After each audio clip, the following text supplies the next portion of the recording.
Students, welcome back Agarwal classes. आज हम BST से रिलेटेड एक नया टॉपिक लेके जा रहे हैं। इस चैप्टर से रिलेटेड हम पहले कुछ टॉपिक पढ़ चुके हैं, लेकिन आज जो मैं आपको इंपॉर्टेंट टॉपिक बताने जा रहा हूं बहुत इंपॉर्टेंट है। स्टूडेंट, पहली बात, हमारा चैप्टर सेकंड चल रहा है, प्रिंसिपल्स ऑफ मैनेजमेंट। इस चैप्टर से हमारे सीबीएसई एग्जाम में केस स्टडी जरूर आती है, और केस स्टडी को जब तक हम नहीं समझ सकते जब तक हम चैप्टर की डिटेल ना समझ लें। तो इस टॉपिक पे केस स्टडी मोस्टली आपको पेपर में मिल जाती है। स्टूडेंट ध्यान से देखिए, चैप्टर था हमारा बिजनेस स्टडीज का प्रिंसिपल्स ऑफ मैनेजमेंट। इस चैप्टर में प्रिंसिपल्स बताने वाले दो राइटर बताए थे। अगर आपने पहली वीडियो देखी हो, अगर आप लोगों ने पहली वीडियो नहीं देखी तो आप इससे पहली वीडियो इसी चैप्टर की जरूर देख लें। मैनेजमेंट के प्रिंसिपल बताने वाले दो राइटर हो गए। Number 1 Henri Fayol, number 2 F W. Taylor. हमारे जो फेयोल साहब थे उन्होंने 14 प्रिंसिपल्स बताए थे, जो हम इससे पिछली वीडियो में आपसे डिस्कस कर चुके हैं। आज की वीडियो में हम बात करेंगे टेलर की। जो हमारे टेलर साहब हैं, इन्होंने दो चीजों में कंट्रीब्यूशन दिया है। अगर आप ध्यान से देखें, सबसे पहले नंबर पे 14 प्रिंसिपल्स किसके द्वारा बताए गए थे? हेनरी फेयोल के। सेकंड नंबर पे प्रिंसिपल बताए गए F W. Taylor, Frederick Winslow Taylor. इस पर्सन ने कितने प्रिंसिपल बताए? 4। और इसी पर्सन ने, एफ.डब्ल्यू. टेलर ने ही मैनेजमेंट से रिलेटेड प्रिंसिपल्स के साथ साथ टेक्निक्स भी बताई हैं। बहुत सारी टेक्निक्स हैं वर्क स्टडी में, method study, fatigue study, time study, motion study, वो हम आगे बढ़ेंगे। लेकिन सबसे मेन बात, अगर आप ध्यान से देखें, ये टॉपिक हम ऑलरेडी डिस्कस कर चुके हैं। आज हमारा जो टॉपिक है जिसपे हम डिस्कस करेंगे वो है एफ.डब्ल्यू. टेलर के द्वारा जो प्रिंसिपल बताए गए। अब ये प्रिंसिपल कैसे है? मैनेजमेंट के प्रिंसिपल है। अब मैनेजमेंट क्या होता है, ये सभी आप मैनेजमेंट ऑलरेडी फर्स्ट चैप्टर को पढ़ चुके हैं। अगर किसी बच्चे को यह नहीं पता कि मैनेजमेंट क्या होता है, तो आप चैप्टर नंबर 1 की वीडियो देख लीजिए। चैप्टर नंबर 1 की वीडियो आप देखेंगे तो वहां से आपको मैनेजमेंट का मतलब पता लगेगा। और हम बात कर रहे हैं प्रिंसिपल की। प्रिंसिपल का मतलब वो सारी गाइडलाइंस, वो सारी इंफॉर्मेशन जिसके अकॉर्डिंग एक मैनेजमेंट अपने वर्क को बहुत अच्छा कर सकता है। तो हेनरी फेयोल की हम पढ़ चुके हैं। टेलर ने 4 प्रिंसिपल बताए गए। उन 4 प्रिंसिपल के पहले नाम देखिए। सबसे पहला, science not rule of thumb, harmony not discord, cooperation not individualism, and last, development of workers to their greatest efficiency and prosperity। जो हमारे टेलर साहब हैं, उन्होंने टोटल 4 प्रिंसिपल बताए गए। Science not rule of thumb, मेरे बोलने के हिसाब से देखना, science not rule of thumb, harmony not discord, cooperation not individualism, and development of workers to their greatest efficiency and prosperity। इन चारों प्रिंसिपल को अब हम डिटेल में समझते हैं। मैं बार बार रिपीट कर रहा हूं स्टूडेंट, ये चारों प्रिंसिपल समझना हमारे लिए बहुत जरूरी है। इस पे केस स्टडी मिल जाती है। सबसे पहला प्रिंसिपल है science not rule of thumb. वहां क्या लिखा उसको बाद में डिस्कस करेंगे, पहले आप मेरी बात ध्यान से सुनिए। Science not rule of thumb, science में बात करेंगे, साइंस के अकॉर्डिंग काम करेंगे, not rule of thumb. Rule of thumb को हम फॉलो नहीं करेंगे, यानी इस चीज को तो एक्सेप्टेंस देंगे और इस चीज को एक्सेप्टेंस नहीं देंगे। अब क्या मतलब है? आपके माइंड में एक सवाल उठता है, sir what is rule of thumb? क्या होता है rule of thumb? Rule of thumb क्या होता है, पहले आप इसकी बात समझिए। पहले हम बात करते हैं साइंस की। साइंस का मतलब वो काम जो हम 100 टाइम्स या 100 से भी ज्यादा बार कर करके देख चुके हो, उसका रिजल्ट पता लग चुका हो और कंफर्म है जब भी करेंगे ऐसा ही होगा, वो तो साइंस कहा। साइंस जो है रिजिड है, फिक्स है। साइंस में जो भी किया जाता है वो फिक्स है। नॉट रूल ऑफ थंब कहते हैं, टेलर साहब कहते हैं कि साइंस के अकॉर्डिंग काम करो, नॉट रूल ऑफ थंब। क्या कहते हैं? सपोज किसी काम को करने का हर आदमी का अपना अपना तरीका होता है। किसी चीज को मैं कहता हूं कि मेरे एक्सपीरियंस के अकॉर्डिंग ये काम ऐसे होना चाहिए, यानी मेरे एक्सपीरियंस के अकॉर्डिंग, कोई स्पेसिफिक क्राइटेरिया नहीं है। या जैसे कहते हैं कि जी हमारे यहां तो ऐसा ही चलता हुआ आ रहा है, आपके यहां पता नहीं कैसे होता है, मेरे यहां तो ये चीज ऐसे ही चलते आ रही है।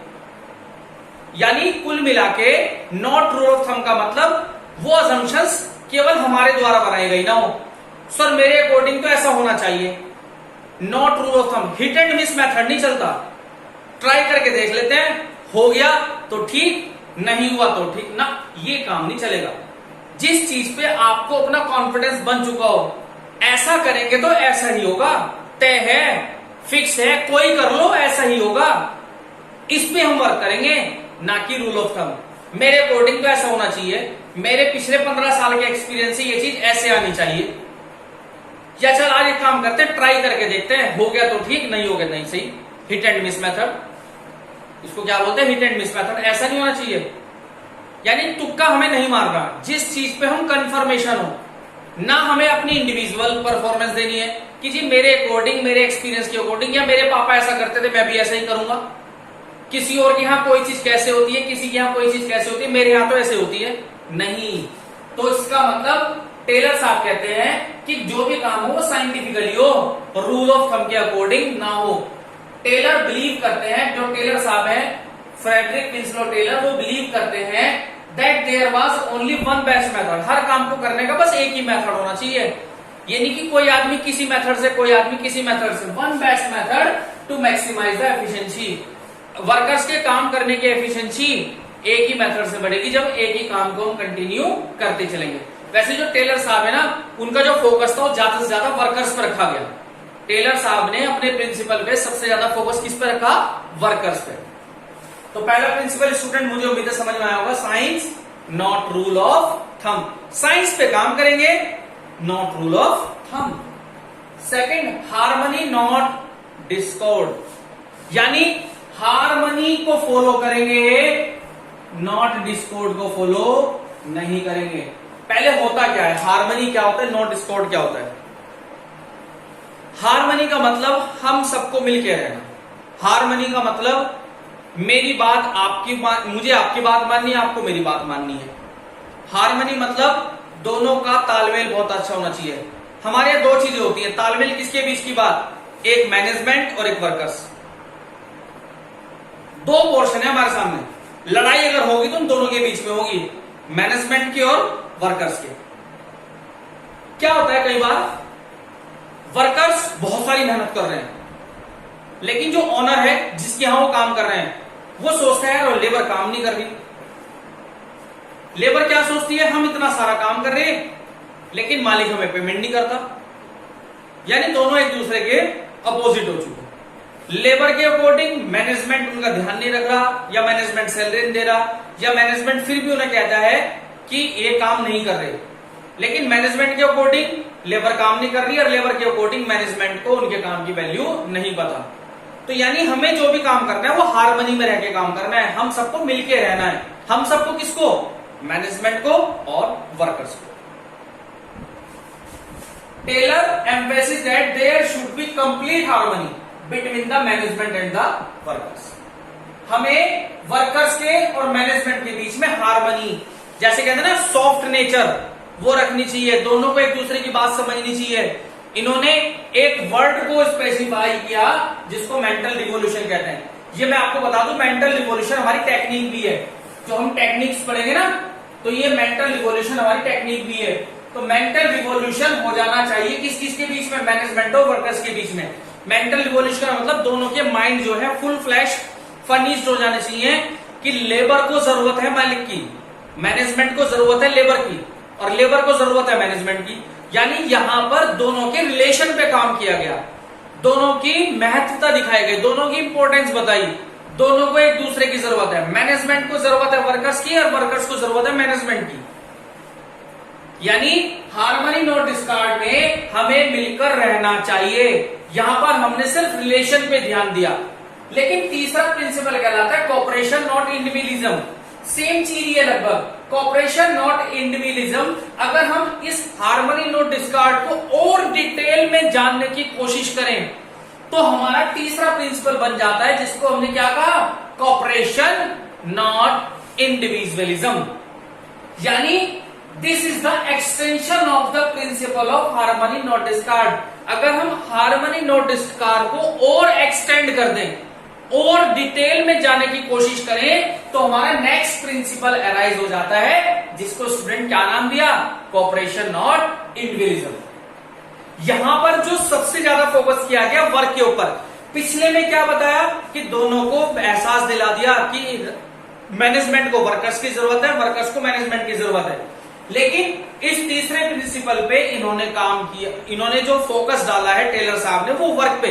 जब दोनों को एक दूसरे की जरूरत है तो क्यों ना अब हम मिलकर अपना काम स्टार्ट कर लें। मतलब कोऑपरेशन नॉट इंडिविजुअलिज्म में सबसे जो मेन फोकस डाला गया वो किस पे डाला गया, वर्क पे।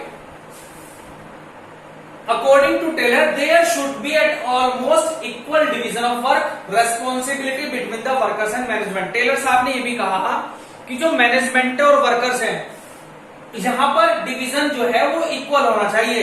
जितनी रेस्पॉन्सिबिलिटी है उतना ही बर्डन देना चाहिए। डिवीजन ऑफ वर्क, काम का बंटवारा सही होना चाहिए। जितनी भी लेबर काम करने वाली है सबको उनकी क्वालिफिकेशन के अकॉर्डिंग, सबको उनकी कैपेबिलिटी के अकॉर्डिंग वर्क देना चाहिए। उसी के अकॉर्डिंग रेस्पॉन्सिबिलिटी होनी चाहिए किस किस के बीच में, वर्कर्स और मैनेजमेंट की। मैनेजमेंट को अपनी रेस्पॉन्सिबिलिटी पे ध्यान देना है और वर्कर्स को अपनी रेस्पॉन्सिबिलिटी पे ध्यान देना है। चौथा प्रिंसिपल है development of workers to their greatest efficiency and prosperity. यहां पर जो डेवलपमेंट की बात करी वो वर्कर्स की बात करी।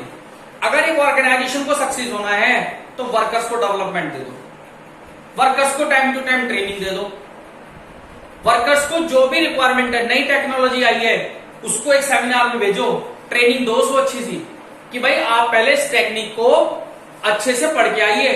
उसको किसी सेमिनार वगैरह में भेज के या किसी ट्रेनर के पास भेज के ट्रेन करवाओ।